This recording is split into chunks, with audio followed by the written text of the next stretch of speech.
예, 반갑습니다. 방금 소개받은 엔터프라이즈 부문 김성태입니다. 날씨 너무 추웠고요. 아침에 오면서 어떤 말씀으로 드리는 게 좋을까 고민 많이 하고 준비를 좀 많이 했습니다.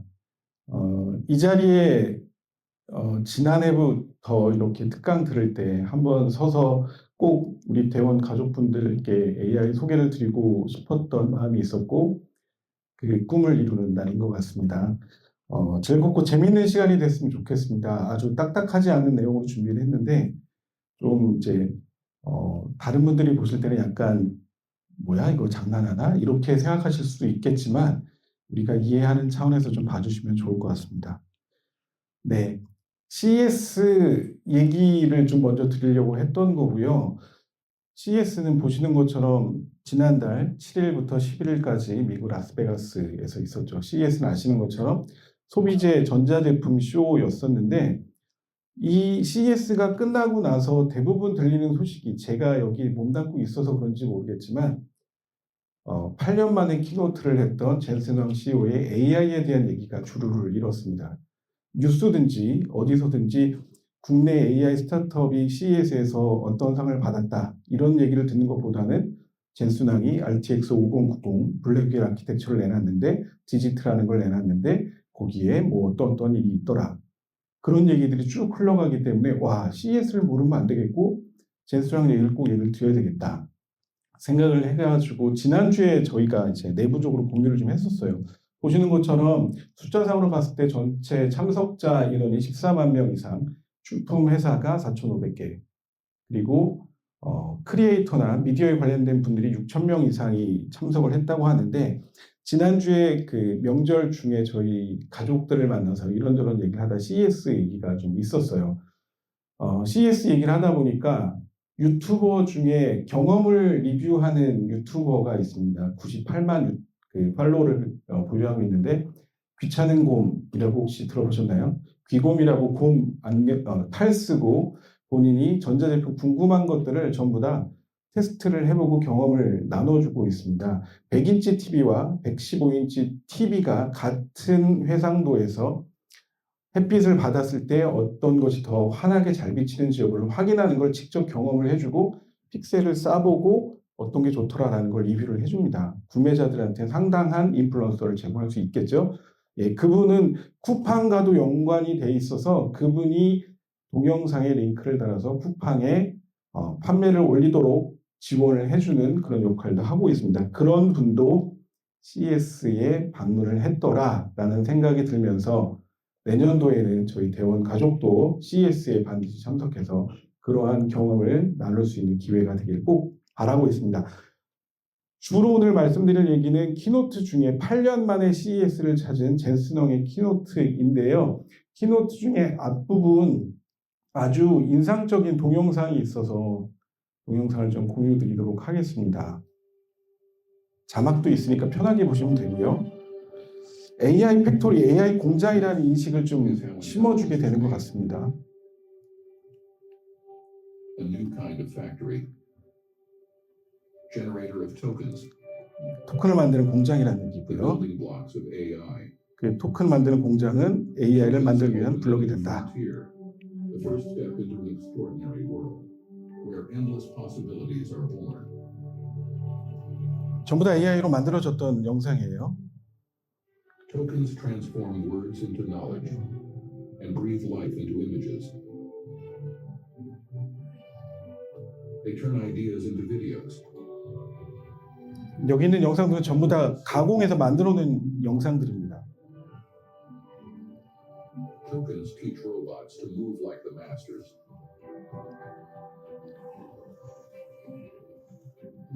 Inspire new ways to celebrate our victories. A martini, please. Let me light up. Thank you, Adam. And give us peace of mind when we need it most. Hi, Roka. Hi, Anna. It's good to see you again. Hi, Emma. We're going to take your blood sample today, okay? Don't worry. I'm not gonna be here the whole time. They bring meaning to numbers to help us better understand the world around us. 예측 모델을 통해서 허리케인의 이동 경로를 정확하게 알아내는 것이고요.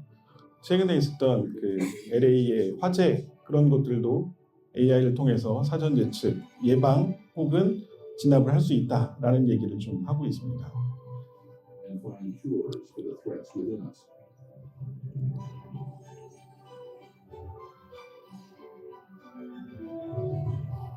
Tokens can bring our visions to life.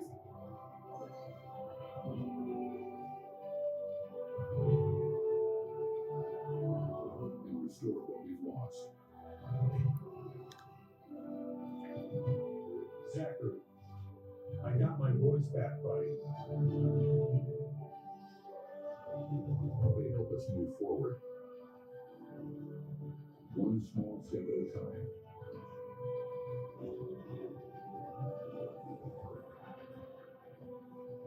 And one giant leap. Together.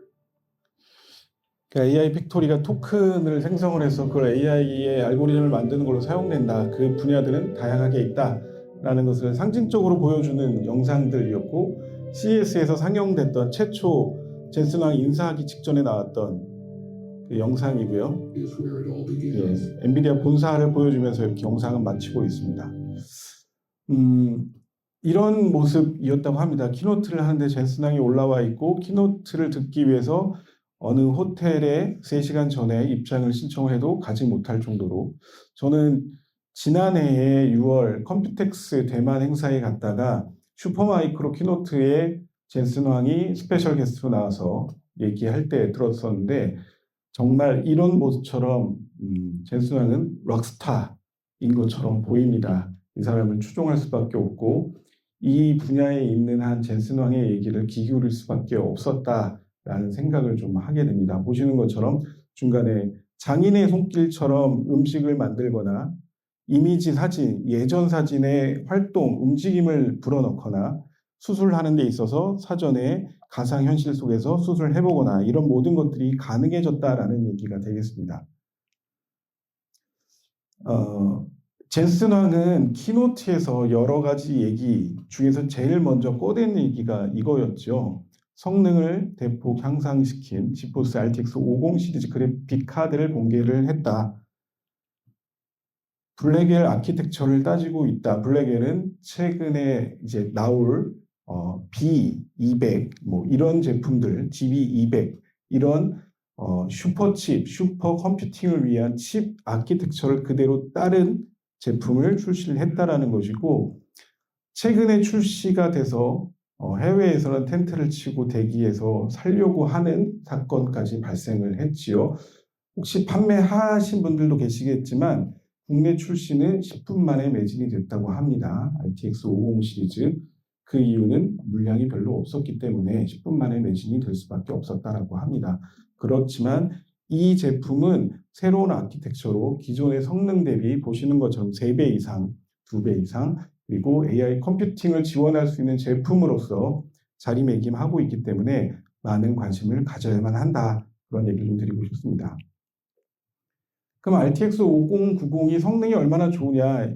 이제 기존에 있었던 제품들과 비교를 하는 거죠. 바로 전 세대 제품과 2배가 넘는 대부분이 넘고 넘지 못하는 건 단순한 DLSS 혹은 레이트레이싱만 할 경우 그걸 같이 쓸 경우 해서 나오는 성능이 최소 2배 이상이 늘어나고 있다. 이런 것은 향후에 비즈니스 하실 때 RTX 50 시리즈가 얼마나 좋아요? 라고 할 때 대부분이 성능 2배 이상 넘고 대부분의 게임에서 높은 그래픽 처리를 할 수 있다. 그리고 맨 오른쪽에 보고 계시는 생성형 AI를 위한 AI 컴퓨팅에서도 2배 정도의 성능을 내고 있다. 지금 RTX 50 시리즈를 그래픽의 게임용으로만 생각하시면 안 된다라는 얘기를 좀 드리고자 합니다. 왜 그런지 좀 볼까요? 지금 현재 나와 있는 건 RTX 50 시리즈 PCI 슬롯에 꽂는 카드이고 곧 AI PC 형태로 이렇게 데스크탑에 꽂거나 노트북 형태로도 나올 예정으로 있지요. 그래서 언론에서는 엔비디아가 지포스 RTX 50을 최고의 AI PC 솔루션이라고 얘기를 합니다. 조당 프레임 높이고 지연 시간 낮춰서 AI용 PC로서 아주 좋은 역할을 할 것이다. 여러분 앉아 계신 좌석 기준 왼쪽을 한번 봐주시겠어요? 저쪽에 걸려있는 프레임카드. 대원 CTS 윈도우즈 11 AI PC 파트너 세미나. AI PC는 대원이 해야 되는 중요 비즈니스 중에 하나죠. 기존에 우리가 알고 있던 AI PC는 퀄컴의 스냅드래곤 X 엘리트가 장착되어 있는 노트북 수준의 NPU, 즉 성능은 45톱스 정도 되는 저전력에 더 많은 사용 시간을 제공할 수 있는 것을 제공했던 게 이렇게 AI PC에 퀄컴이 장착되어 있는 것을 얘기를 주로 했습니다. AI PC는. 생각을 바꿔서 AI PC에도 45톱스 지원하는 이런 퀄컴뿐만 아니라 엔비디아의 RTX 50을 사용하게 되면 보시는 것처럼 약 4000톱스라고 하는 높은 성능을 제공합니다. 물론 톱스라는 것이 정확하게 성능을 이렇게 좌우하는 것이 아니고 메모리를 많이 가지고 있기 때문에 숫자가 높을 수는 있습니다. 그럼에도 불구하고 AI PC의 그래픽 성능을 높인다거나 혹은 AI PC를 가지고 나도 이제는 뭔가 개발을 해봐야 되겠다라는 개발자 분들이 큰 서버를 쓰는 게 아니라 데스크탑 혹은 워크스테이션급으로 할 때는 RTX 5090도 좋은 선택지가 된다. 이런 얘기를 드리면 좋을 것 같습니다. 즉 RTX 5090이 단순한 그래픽 GPU 카드로서 그래픽 처리를 빨리 처리하는 용도로서만 사용되는 것이 아니라 AI의 연산을 위한 개발을 위한 그런 재료로서도 사용될 수 있다라는 메시지가 전달되면 좋을 것 같습니다. 다음 얘기로 지금 RTX 50에 대한 얘기가 엔비디아가 CES 키노트에서 맨 처음 얘기했던 거라면 두 번째는 일반적으로 데이터 센터, 사람들이 느끼는 분야에 대해서 얘기를 좀 했었습니다. CS 2025의 AI 전체는 엔비디아가 휩쓸었다라는 식의 얘기고요. 다들 잘 알고 계시는 2012년도에 처음으로 이미지 분석, 인지를 해내서 이것이 강아지인지 이게 고양이인지를 분석해내는 시점이 있었죠. 그리고 그 인식의 인지를 해내는 AI에는 사람 목소리를 보고 듣고 그림을 보고 그것이 무엇인지를 알아차리는 수준의 AI였었습니다. 그러나 2022년도 조금 전에 많이 말씀해 주셨던 생성형 AI가 나오면서부터는 판도가 완전히 바뀌었죠. AI를 통해서 기존의 단순 인지만 하는 것이 아니라 내가 원하는 것을 만들어낼 수 있는 시대가 된 겁니다. 그런데 만들어내는 것까지가 현실이라고 생각했는데 갑자기 에이전트를 이용한 AI라는 얘기가 나옵니다. 에이전트가 무엇일까? 좀 잘 이해가 안 됐어요. 이해 설명을 어떻게 드리면 좋을까 좀 고민하다 찾아보니까 생성형 AI와 차이점을 에이전트 AI에서 보자면 자율성이 있다는 것입니다. 기계가 자율성을 가지고 있어요.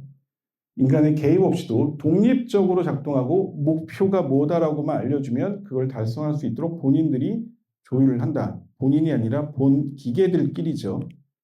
목표를 통해서 명시적인 지시 없어도 복잡한 목표를 설정하고 이를 달성하기 위한 행동을 할 수 있다. 에이전트가 기계가 한다는 얘기입니다. 적응성, 변화하는 환경에 맞춰서 계획을 조종하고 새로운 생활에 적응할 수 있다. 이 자원은 더 많이 쓰지 않아도 되겠는데 더 적은 자원의 GPU를 쓰자. 그리고 이걸 하기 위해서 나는 저걸 할 테니까 너는 초기에 나왔던 그 업무를 수행해 라고 에이전트끼리 얘기를 한다는 거예요. 정말 재밌는 세상이죠. 언어도 이해하고 워크플로우도 최적화하고. 이해가 잘 안 되시니까 표로 다시 설명을 드릴게요. 자율성, 생성형 AI는 데이터를 가지고 그 데이터를 학습을 해서 학습한 범위 내에서만 얘기를 해주게 돼 있습니다. 컨텐츠 생성도 마찬가지고 사용자가 입력한 리트리벌, 질의에 대한 검색에 대한 얘기만 하는 거죠. 반면 에이전트는 독립적으로 목표를 갖고 있어요. 그리고 계획도 수립을 하고 주어진 데이터 내에서만 작동하는 것이 아니라 변화에 따라서 계획 조정 가능하다.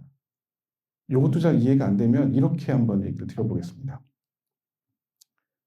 누군지 아시죠? 이준혁 배우, 한지민 배우. 두 배우가 나오는 최근 드라마 많이들 보시죠? 드라마 제목 혹시 아세요? 답을 해주셨으면 좋겠는데요. 맞습니다. 나의 완벽한 비서. 여기서 비서는 이준혁 이 담당하고 있고 그 HR이 아니라 그 뭐죠? 헤드헌팅 회사인데 그 헤드헌팅 회사의 대표가 한지민이죠. 비서는 이준영이고, 즉 생성형 AI는 이제는 어시스턴트의 개념이라고 한다면 에이전틱 AI는 대표, 모든 것을 계획하고 수정하고 지시할 수 있는 형태로 간다는 것이 에이전틱 AI의 개념의 차이다라고 보시면 될 것 같습니다. 올해는 에이전트 AI의 시대가 될 것이다. 여러 가지 에이전트들이 상호 협업 노력하면서 인간이 요구하는 목표에 잘 맞춰줄 수 있는 형태의 응답을 해주는 시대가 될 것이다 라는 것이 젠슨 황의 얘기였습니다. 그럼 젠슨 황은 중간중간 이런 얘기를 좀 했어요. 소프트웨어 공장에서 AI 팩토리로 바뀐다. 그리고 보시기에 오른쪽에 있는 거에는 약간 비슷하지만 조금 차이가 있죠.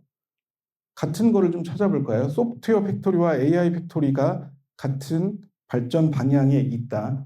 기존의 소프트웨어 방식이 아니라 이제는 AI가 모든 것을, 기업 내부의 모든 것을 좌우할 수 있다라는 얘기고, 기존의 자원을 이용할 것이 CPU의 연산이 아니라 이제는 GPU의 병렬 처리를 하는 것이 필요하다. 예전에는 특정 명령어로 수행하는 것이 아니라 LLM에 문의만 하면 된다, 질의만 하면 된다라고 얘기했던 시점에서 이제는 그 명령어가 뉴럴 네트워크라고 하는 에이전트 간의 통신을 통해서 가장 최적의 답변을 찾는 방식으로 가야 된다라고 얘기를 했습니다.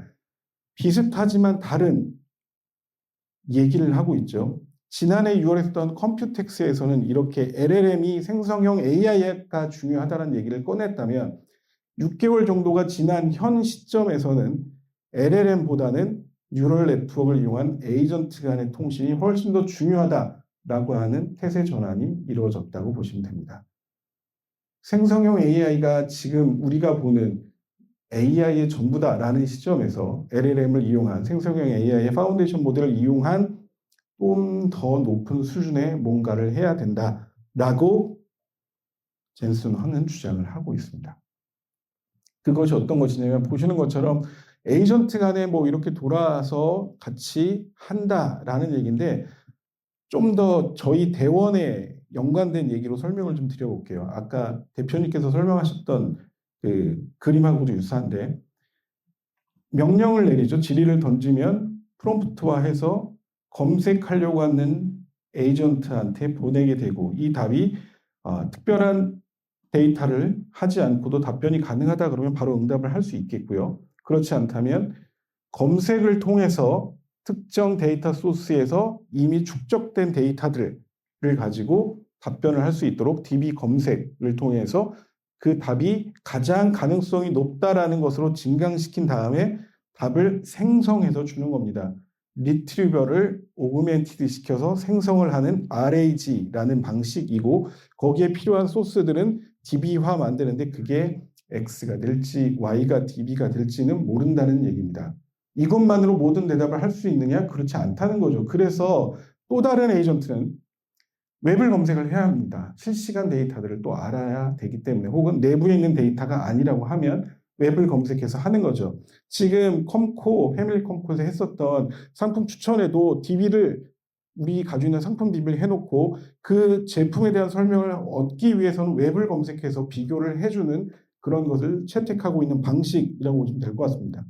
더 필요하다면 사내 데이터를 가지고 메일이나 채팅 혹은 CRM, ERP 데이터를 가지고 통합해서 프롬프트탕에 띄워놓고 답을 해주는 방식을 한다면 이거는 바로 멀티 에이전트 방식의 RAG 시스템이 되는 것이고, 각각의 것들이 에이전트라고 보시면 단순한 질의 응답만 주는 생성형 AI의 LLM에서 변화되고 있다라는 것을 이해하실 수가 있겠습니다. ERP와 CRM 데이터 가지고 저희가 예를 들면 영업 기회는 어떻게 되고 올해 매출은 어떻게 되고 뭘로 보여줘 라는 것은 단순한 LLM의 엔진을 가지고 이용한 답변, 그리고 회사 내의 데이터들, DB화되어 있는 데이터들, 웹 검색을 통해서 같이 보여드릴 수 있는 그런 에이전트화되어 있는 것을 지금 저희 IT 혁신팀, 지금은 이름이 바뀌었죠. 그쪽 현재는 AX팀 직원분들이 이 개발을 해내고 있습니다. 그래서 지난해에 있었던 이 세미나 결과를 보시면 AI 에이전트 관련해서 한다. 지난번 IT조선 그 인공지능 대상을 받고 나서 인터뷰에서도 저희는 에이전트 회사로 갈 것이다 라는 얘기를 계속 드리고 있는 이유가 에이전트로 가는 것이 AI의 생성형 AI를 넘어서서 선도하고 있다. 그래야만 한다라는 의지를 보여드리고 있다고 생각을 해주시면 될 것 같습니다. 이해되시죠? 네네, 고맙습니다. 에이전틱까지 얘기를 드렸는데 세 번째 것은 이제 엔비디아의 젠슨 황이 프로젝트 디지트라는 것을 얘기하면서 개인용 슈퍼컴퓨터다라고 얘기를 했어요. 여기에서 개인용 슈퍼컴퓨터가 어떤 것인지 혹시 아시겠어요? 슈퍼컴퓨터가 이 안에 있습니다. 모니터, 탁자, 마우스, 키보드, 옆에 있는 조그만 인형 같은 화분들 있는데 슈퍼컴퓨터가 있습니다. 바로 요게 바로 슈퍼컴퓨터입니다. 손 안에 놓일 수 있을 정도.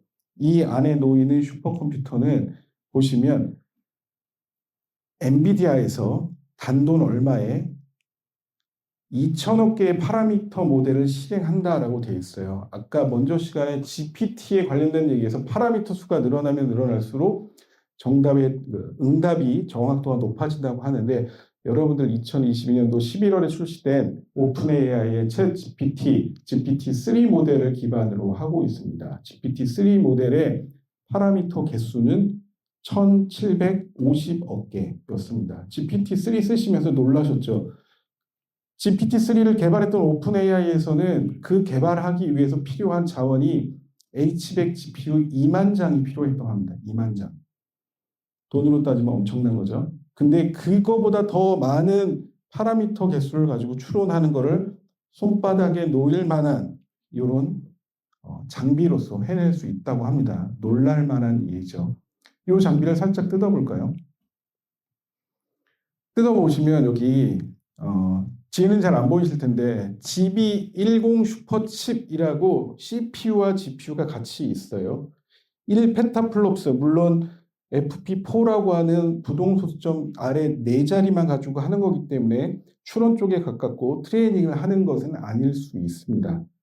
ARM CPU 코어도 들어가 있고요. 그리고 메모리에 대해서도 128기가, 그 다음에 커넥티비티를 위해서 와이파이, 블루투스, 그리고 커넥트X, RDMA나 GPU 간의 통신을 위한 니클, GPU 다이렉트 RDMA 통신을 하는 거, 그리고 SSD 메모리까지 4테라가 장착되어 있는 이 모델이 슈퍼컴퓨터라고 하는 디지트입니다. 이 안에 들어가는 칩을 개발한 것은 쭉 있지만 읽어드릴게요. 미디어텍이라는 회사가 개발을 했고, 미디어텍이라는 회사는 대만 기업이지요.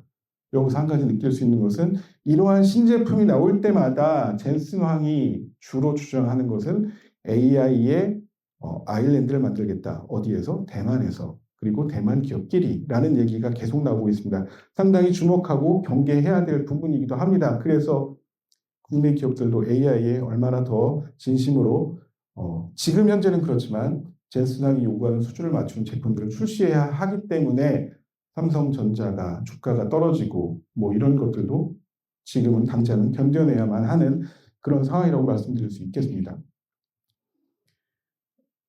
디지트 슈퍼컴퓨터를 들고 있는 모습에서 저는 여기 있는 스티브 잡스의 모습이 떠올랐어요. 저만 그랬었다라고 생각이 들 수도 있는데 그렇지 않다라는 젠슨 황의 노림수를 좀 설명을 좀 드려볼게요. 엔비디아 젠슨 황은 2023년도 시그래프라고 하는 행사에서 이런 인터뷰를 합니다.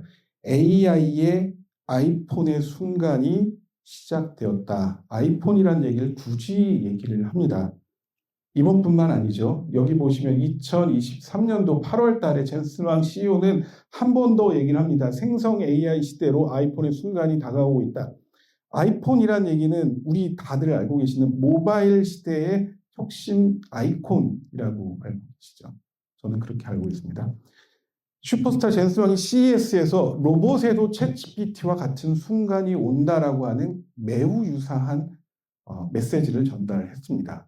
달라진 게 있다면 아이폰의 순간이라는 것이 챗GPT 같은 순간, 생성 AI가 로봇이라고 바뀐 거죠. 이렇게 정리해 볼 수 있습니다. 여기서 뜻하는 게 무엇이냐? 모바일 혁신에서 생성형 AI의 혁신, 기반이 되는 것을 아이폰에서 챗 GPT로 바꾸면서 이런 메시지를 바꿨다라는 개인적인 생각입니다. 타겟을 AI에서 로봇으로 바꿨다. 뒤에 얘기를 좀 더 드려볼게요. 마지막으로 중요한 것은 개인적인 생각입니다. 이것을 말하는 스피커 그 자체가 혁신의 아이콘이 이제는 스티브 잡스를 띄워보내고 본인이 하겠다라는 것으로 저는 인식을 했습니다. 아이폰의 순간이라고 얘기를 하면서 계속 아이폰을 띄워주다가 이제는 아이폰이라는 것을 지우고 챗 GPT의 순간이라고 하는 본인이 만든 AI의 카테고리로서 혁신이라는 것을 바꿔치기 했다라고 저는 생각을 했습니다. 여러분들 동의해 주시는 분들도 계시고 그렇지 않을 분들도 계신데 저는 그렇게 보고 앞으로의 메시지가 어떻게 나올지 결국 나중에 챗 GPT라는 것이 로봇으로 대체될 수도 있고 또 다른 뭔가가 바뀔 수도 있는 것을 향후에 눈여겨보실 필요가 있지 않을까 생각이 듭니다. 이런 자랑스러운 자신 있는 모습을 젠슨 황이 보이면서 이 모습이 캡처가 됐어요. 마치 이 모습은 이 모습하고 저는 똑같다라고 봤거든요. 캡틴 아메리카 새로 개봉할 영화고 캡틴 아메리카 주인공이 과거로 갔기 때문에 이 사람이 캡틴 아메리카 역할을 하죠. 들고 있는 방패의 모습이 거의 유사했습니다. 이 방패를 만든 재료가 뭔지 아세요? 영화 좋아하시는 분들은 아실 텐데 예. 비브라늄이라는 거고 진동을 느끼지 못하는 건데 중요한 건 현실에는 없는 가상의 물질이라고 합니다. 이 비브라늄으로 만든 방패를 들고 있는 것처럼 젠슨 황이 보였어요. 자신감을 표출했다 저는 생각을 했고 이 방패가 무엇이 어떤 게 구성되어 있는지를 좀 확인해 보고 싶었습니다. GPU가 72개가 들어가 있고 보시는 것처럼 그레이스 CPU도 36개가 들어가 있고 그 다음에 NVLink 스위치라고 하는 GPU 간의 통신을 할 수 있는 것들이 이렇게 18개 들어있고 밴드위스는 130TB 메모리 쪽이 위아래에 있는데 SK 하이닉스에서 제공하는 HBM3E 12단짜리가 이렇게 들어가 있는 거죠. 그리고 네트워크 통신을 위한 멜라녹스, 인수한 멜라녹스에서 제공하는 DPU 카드를 가지고 이렇게 하나의 큰 AI 트레이닝 추론을 하기 위해서는 반드시 필요한 방패로서 젠슨 황은 이렇게 얘기를 하고 있습니다. 이게 GB200 NVL72라고 하는 하나의 완성된 모델이고 국내에는 현재까지 절반에 해당되는 모델, 저는 NVL72가 아니라 36이라는 모델이 네이버에 도입됐다는 얘기를 들은 바 있습니다. 아직까지 국내에 들어오기는 여러 가지 문제, 순행식이기 때문에 설비 이런 것도 좀 바꿔야 된다는 얘기도 있고요. 전력 소비가 많아서 그렇게 돼서 저희는 이제 이렇게 돼 있는 모델 중에 여기 나와 있는 것처럼 HGX라고 하는 기존 서버에 꽂아서 팔 수 있는 방식의 비즈니스에 주로 치중해야 되지 않을까 생각이 듭니다. 물론 NVL72도 팔 수 있는 구조고 아키텍처에 대한 얘기는 72개가 하나도 빠짐없이 모두 다 논블락킹 구조로 돼서 모든 통신에 대한 것들이 완벽하게 지원이 된다라는 얘기를 드리겠고 그래서 젠슨 황은 이렇게 GB200 블랙웨어를 완벽하게 생산 중이다라고 해서 여러 업체들을 이렇게 보여줬습니다. 이 업체들 중에는 이 자료를 만들 때까지만 하더라도 이렇게 전사적으로 설명을 드릴 거라고 생각을 하지 않았기 때문에 엔터프라이즈 부문에 해당되는 우리가 GB200, NVL72를 팔 수 있다라고 우리가 보유하고 있는 제품들에서 좀 얘기를 드리다 보니까 중앙에 있는 K2수 그리고 오른쪽 끝에 있는 슈퍼마이크로 그리고 여기에 코어웨이브라고 하는 클라우드 서비스 제공하는 바스트 데이터 그리고 델 테크놀로지 그리고 저쪽 메타에 설치되어 있는 아리스타 네트워크 스위치에 대한 얘기만 좀 드려봤는데 여기는 기가바이트, 아수스, 에주라 그리고 HP까지 대부분의 OEM 서버 벤더들은 GB200 NVL72를 제공할 수 있는 그런 준비가 되어 있습니다. 그래서 혹시 지금 비즈니스 하고 계시는 이런 벤더들 제품 중에서 고객사가 이 제품을 이용한 AI 빌딩 블럭을 만들어야 되겠다라고 할 때는 이 제품들을 공급할 수 있지 않을까 저희한테 같이 문의를 주시면 협업이 가능하지 않을까라는 생각을 해보게 됩니다.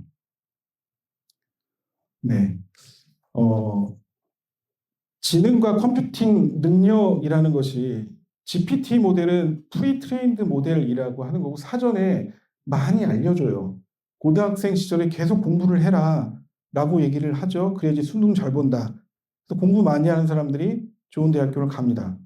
대학교를 들어가서 졸업하고 나서 멘토를 만나죠. 기업의 좋은 멘토를 만나서 그 다음에 어떤 일이 있는지 더 좋은 최적의 교육을 받을 수도 있어요. 그래서 지능은 점점 높아질 수 있는데 초기에 있었던 것만큼 지능이 높아지진 않고 계속 컴퓨팅 자원이 많이 필요하다는 얘기를 하고 있습니다.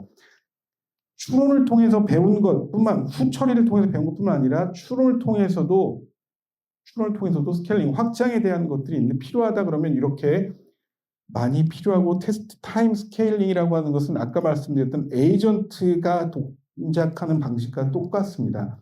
좀 어려운 얘기니까 여기는 그냥 테스트 시간 스케일링이라는 단어만 그냥 기억해 주시면 뒤에서 다시 한번 설명을 드려볼게요. 아까 나왔던 얘기죠. 이거 엔비디아에 관한 거였고 제너러티브 AI, 에이전틱 AI 하면서 나의 완벽한 비서 얘기를 드렸는데 사실은 이 뒤에 하나가 더 있었어요. 에이전트가 끝이 아니고 젠슨 왕이 얘기한 것은 피지컬 AI라고 하는 물리 AI입니다. 물리 AI는 용어 그대로 들으시면 됩니다. 물리에 해당되는 게 뭐죠? 중력, 가속도, 무게, 바람, 풍향, 충돌 후의 어떤 모습들 이런 것들이 적용되는 것을 법칙을 따르도록 AI를 개발을 하자라는 거였어요. 에이전틱 AI 다음으로 갈 것은 피지컬 AI, 물리 AI라는 것을 선포하면서 물리 AI가 어떤 것이다 라는 것을 선점하려고 젠슨왕은 또 얘기를 합니다. 동영상인데요. 이것도 짧으니까 좀 보여드릴게요. The next frontier of AI is physical AI. Model performance is directly related to data availability, but physical world data is costly to capture, curate, and label.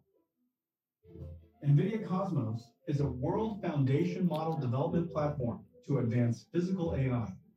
It includes auto-regressive world foundation models, diffusion-based world foundation models, advanced tokenizers, and an NVIDIA CUDA, an AI accelerator. 좀 어려운 얘기인데요. 이 부분은 잠깐 건너뛰시고요. 여기 부분이 중요합니다. Models ingest text, image, or video prompts and generate virtual world states as videos. Cosmos generations prioritize the unique requirements of AV and robotics use cases, like real-world environments, lighting, and object permanence. Developers use NVIDIA Omniverse to build physics-based, geospatially accurate scenarios, then output Omniverse renders into Cosmos, which generates photoreal, physically based synthetic data.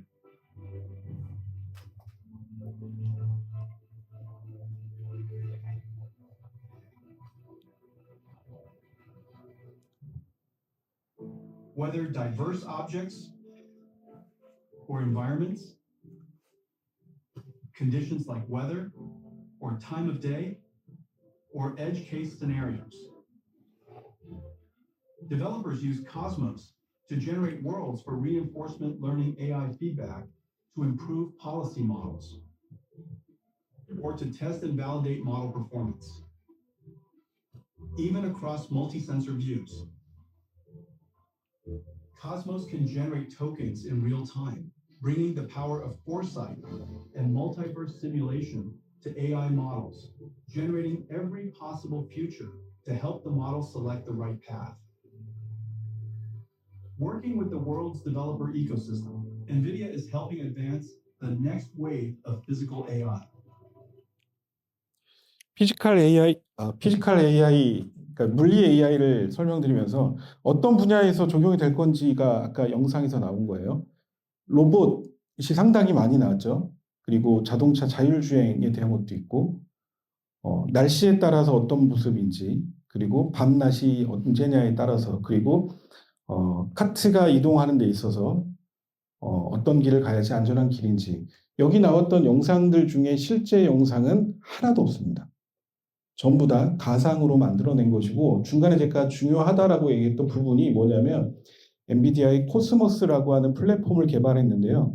코스모스는 없는 가상현실을 합성 데이터를 만들어서 그걸 가지고 뭘 하느냐? 로봇이 학습을 하게 만들어요. 우리가 로봇을 가지고 학습시키기 위해서는 데이터를 많이 만들어내야 되는데 그 데이터를 만들어진 게 현실 세계에 없기 때문에 합성 데이터를 가지고 해야 됩니다. 어떻게 했느냐? 이렇게 했어요.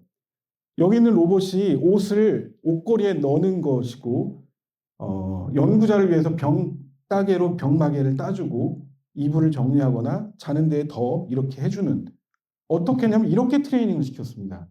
실제로 40-50번 정도 이 행동을 하고 나면 그 로봇이 인식하게 오픈소스로 돼 있고 스탠포드 대학교에서 발표한 것입니다. 예전에는 이렇게 정말로 40-50번을 하고 나서 로봇 보고 해봐. 그런데 대부분 실패를 했죠. 지금은 이런 실패를 하지 않기 위해서 합성 데이터로 가상의 세계를 만들어서 흐린 날이든 맑은 날이든 비가 오는 날이든 상관없이 로봇 혹은 자율주행 자동차가 운행하도록 만들어준 것입니다.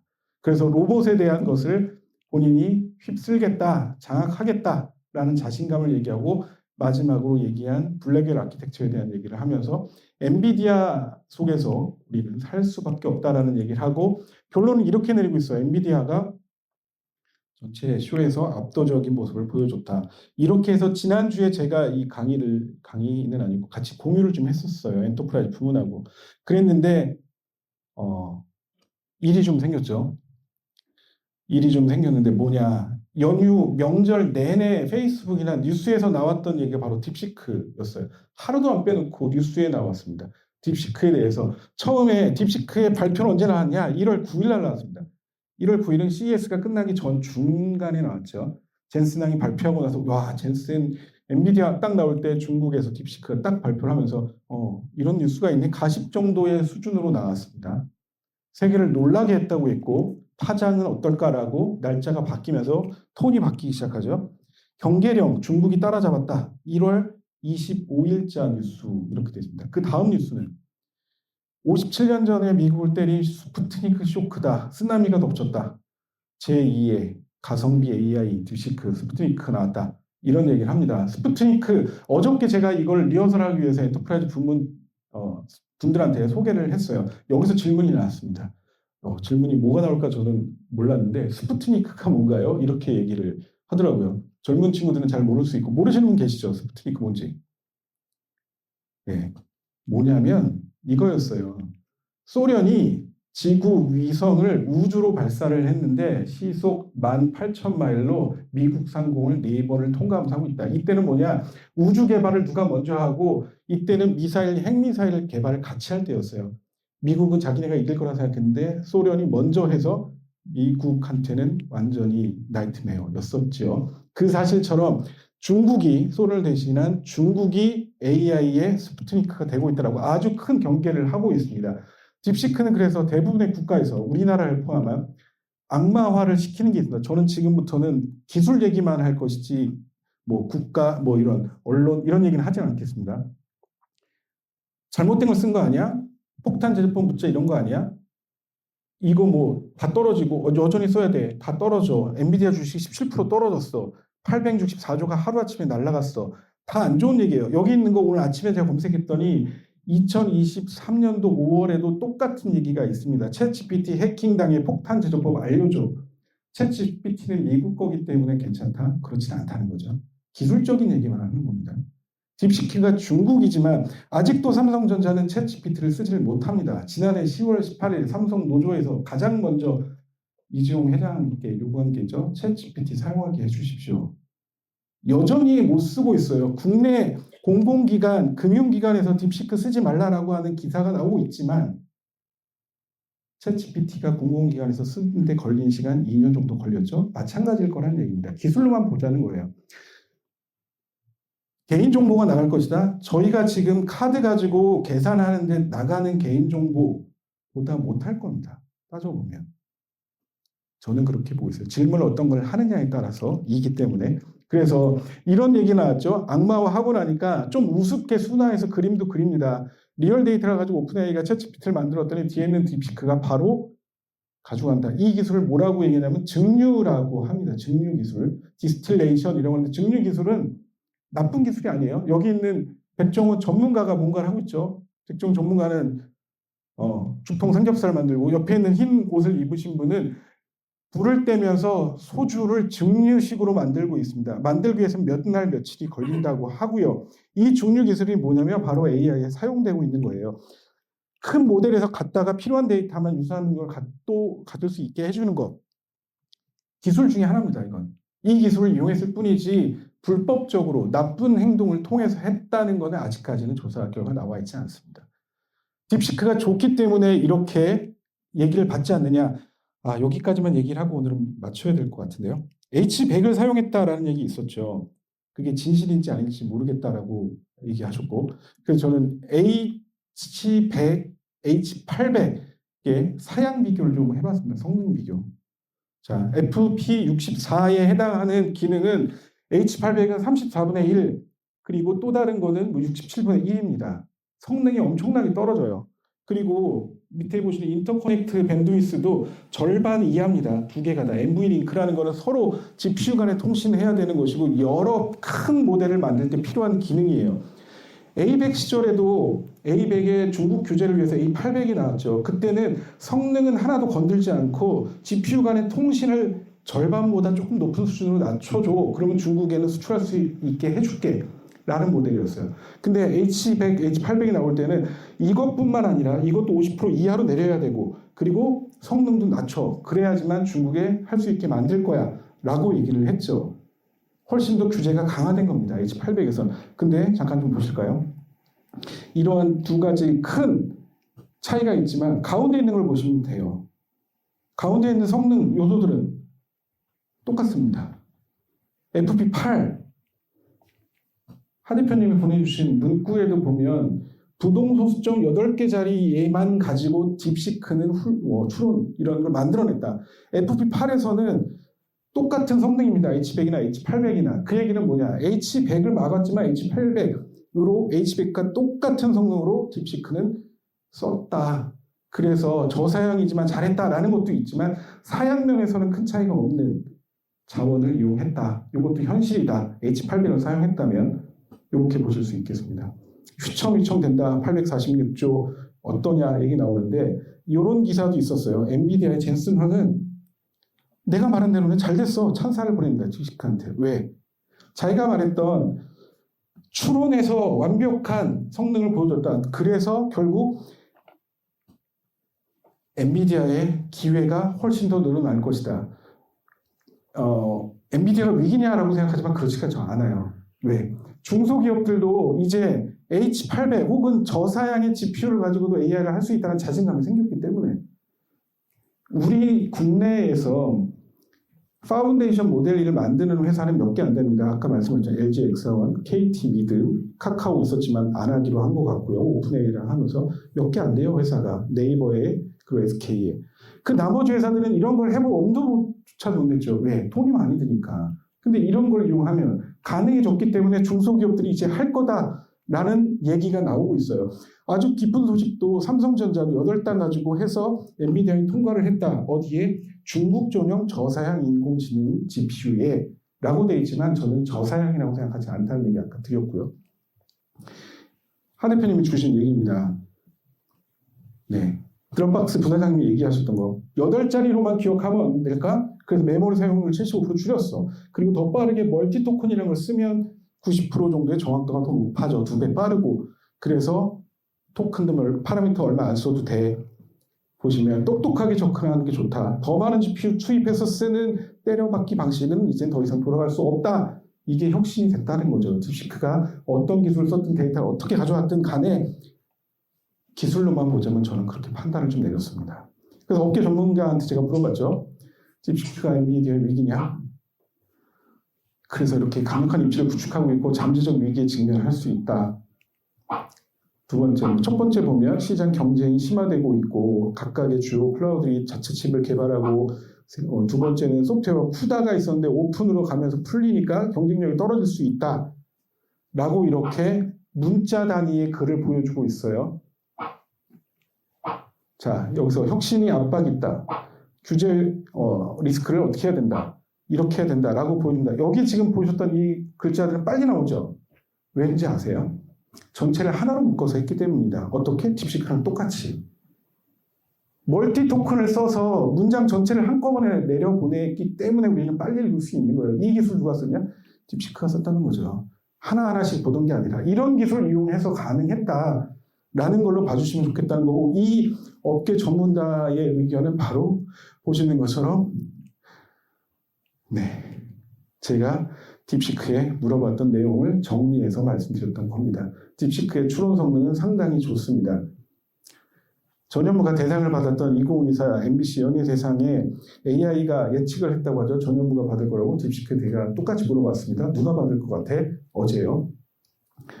유재석이 받는다고 추론을 합니다. 대신 틀리고 맞고의 문제가 아니라 유재석이어야 하는 이유를 이만큼을 해놨어요. MBC의 예능 트렌드가 어떻게 바뀌었고 기존의 기안84가 받은 이유는 특이성이 있기 때문이고 유재석이 얼마나 노력을 했고 몇 번째 받았기 때문에 얘가 받아야 됩니다라고. 놀랐습니다. 정말. 누구보다도 분석을 잘해내요. 그래서 제가 기안84는 그랬더니 기안84도 쭉 가다니면 그래도 유재석입니다. 라고 얘기가 나오고 마지막에 제가 다시 물어봤어요. 전현무는? 그랬더니 전현무를 하고 물어보는 순간에 답이 딱 끊겼어요. 장애가 발생을 했다는 얘기죠. 딥시크에. 이걸 가지고 우리는 딥시크가 MBC의 안티냐 전현무의 안티냐라고 얘기하면 안 되는 거죠.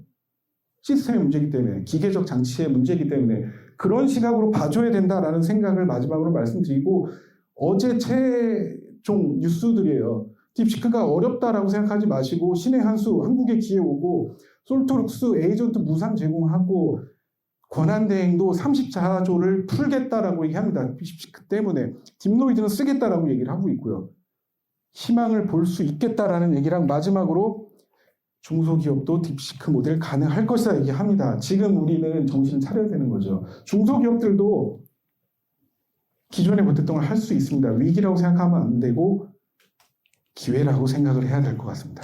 제가 주저리 시간이 쫓겨서 마지막 부분은 좀 급하게 말씀을 드렸는데, 딥시크와 CES 뗄래야 뗄 수 없는 상황이었고, 젠슨 형이 얘기했던 것을 충분히 역시 엔비디아는 다르다라고 생각을 하지만 추종할 필요는 없다라는 생각이 들고요. 언제든 우리가 지금 파트너십 맺고 있는 AI 반도체 업체들이 그거를 뛰어넘을 날이 올 것이라고 저는 확신하고, 그거에 따른 여러 개발 환경 트렌드가 바뀌고 있고 그거에 발맞춰 가야 되는데 우리는 잘 보자. 한쪽에 치우치지 않고 기술로만 보자. 저는 그렇게 하고 싶습니다.